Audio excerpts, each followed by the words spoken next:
Super Smash Bros. Melee recently celebrated its 17th birthday, and since it's my favorite Smash game, and favorite game of all time period, I thought it would be fun to make a tribute to it. And of course, please know that this video will be full of my subjective opinions, and it's okay if you don't share them with me. Remember, this is literally a Melee fanboys video, so it's going to sound like one. Now, I'm actually not here to gush about how great of a competitive game Melee is. That topic has been done to death. Instead, I'm here to talk about why Super Smash Bros. Melee is the most fun, best-made Smash game to date, regardless of competitive influence.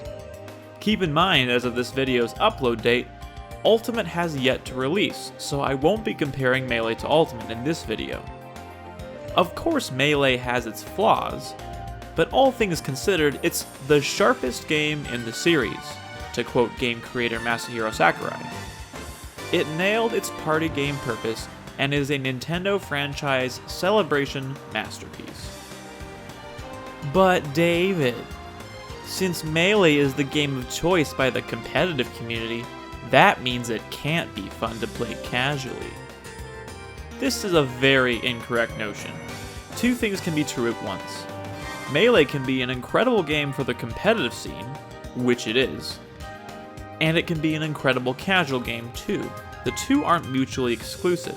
It's my mission to prove that today. Melee really nails it in the presentation department. The cinematic opening always gives me goosebumps, reminding me when I saw it for the first time and how hype-inducing it was.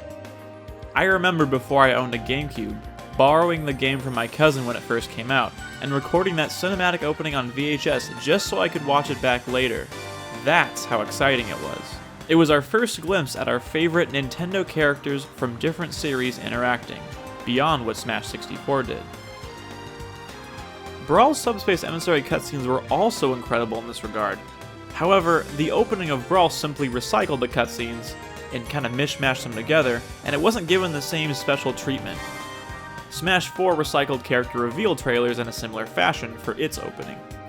Smash 64 was really the only other game that gave the opening its own special treatment. Immediately after you press start on Melee, the menu music plays. There is not a Smash music track more iconic or more well known than this theme. It absolutely never gets old. The menus are cohesive and consistently styled, and it gives it that slick design and polish that I haven't found matched in any other Smash game. The art style of the characters is also my favorite from any Smash game, with a few exceptions. I'm not going to try and defend Yoshi's appearance, for example. Yeesh. Why didn't they just give him his Yoshi Story appearance, for crying out loud? But the reason for this love of the characters' designs is that most of them are the Nintendo 64 era incarnations fully realized. Since Melee was a launch title on the GameCube, the source material was largely Nintendo 64 focused. Basically, all of the 3D renders for 64 game promotional materials were more accurately depicted on the GameCube compared to the more limited graphical capabilities of Nintendo 64 hardware. In Melee, Link is Ocarina of Time Link, Bowser is Super Mario 64 Bowser, Donkey Kong is Donkey Kong 64 Donkey Kong, etc. As far as I'm concerned, the N64 era character designs are the definitive character designs, and my personal favorite. I think Melee struck that perfect balance between quasi-realistic and cartoony. Where Smash 64 was a little too comic book and Brawl was a little too gritty, Melee found that happy medium.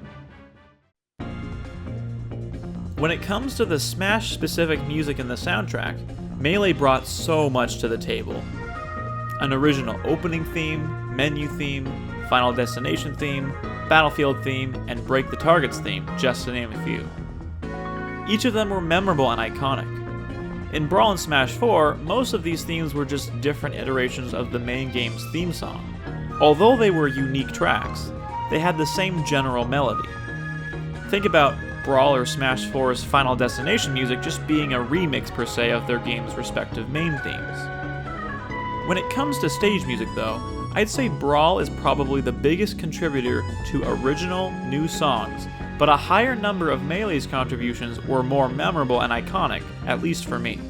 Trophies debuted in Melee, and it was a significant contribution to give the game its "let's celebrate Nintendo's franchises" feel that Smash 64 only touched upon. I remember spending hours reading about the trophies, and even learning about characters from franchises I wasn't yet aware of until they were included in Smash. Brawl's stickers hit the point of diminishing returns in this regard though, as they didn't have the same impact. There were just so many of those freaking things. In general, I think Melee's single-player experience is the best of all the games. Adventure Mode was a brilliant combination of series universes with platforming levels, and with classic fighting matches. It was something I wanted to replay again and again with every character on the roster. Break the Targets was unique depending on which character you pick. Brawl, by contrast, had the same 5 target test stages for every character. Brawl also had an incredible Adventure Mode story and those cutscenes, but the gameplay got tedious after a while since it was so long. The environments and enemies were more generic than Melee's Adventure Mode, which was a bit more inspired from the game's series. Smash 4 had no Adventure Mode to speak of. Brawl, Smash Wii U, and Smash 3DS also added a few more single-player modes, but none that I'd consider as valuable. Melee and Special Melee left plenty of options to be entertained, although Brawl's implementation of Special Mode was a bit better. But even playing casually, Special Mode isn't ever my go-to mode. It's all about survival. In terms of character selection, Melee had a decent number of characters, 26 if you include Sheik. Considering there are 58 or so odd characters in Smash 4, including DLC, I suppose it seems pretty small in comparison. So it's tough to argue why this roster would be considered the best, so I'm going to pick my battles. Stages in Melee were great. Plenty of casual favorites like Temple and Big Blue, plenty of neutral stages for when you wanted less disruptive gameplay. And the stage hazards were really toned down compared to later games. I think in terms of net new stages, Melee's contributions were the finest. Items were good too. I personally never played with Final Smashes and Brawl or Smash 4 even casually, so that item isn't missed by me, but I know it's missed by many others. Just like the stages, there were a lot of obnoxious items in Smash 4 that I'm glad are absent in this game. One key aspect I really appreciate about Melee's gameplay is its responsiveness, which is generally regarded as an important quality in competitive games. But I'd argue responsive gameplay is important, no matter how competitive the game is meant to be. Party game or serious game, I want responsive, precise feedback from my inputs. Every Smash game has run at 60 frames per second, and Smash 64 and Melee both react the way I'd expect them to. But unfortunately from Brawl forward, various delays and buffers have been added to the game that really disrupt the flow for me. I liked that Melee and 64 were different from other fighting games in that way, and I'm sad that they lost this differentiator. I could go into a whole different video just on in-game buffering and Brawl forward, so I'll save that for another time. The weightiness of the characters in Melee compared to Brawl and Smash 4 keep the game moving. Since in 2001 we only had Smash 64 to compare it to, the game never felt especially heavy to me. If games ever felt like they went by too quickly, you could just add more stocks to each character in the match. Problem solved. Of course, I don't need to go into all the details about the game's physics and movement options that make it flow so well. There are plenty of other videos that can talk about that more in depth. It's also worth mentioning that the GameCube controller, the one that launched with Melee, has remained the de facto Smash controller since. All in all, I love Melee. A lot. And I think too often it's seen today as the Smash competitor's game, and isn't recognized enough for its own merit as a casual gaming experience. So before I launch into Smash Ultimate on this channel, I wanted to give a tribute to what I believe to be the finest Smash game ever released until this point.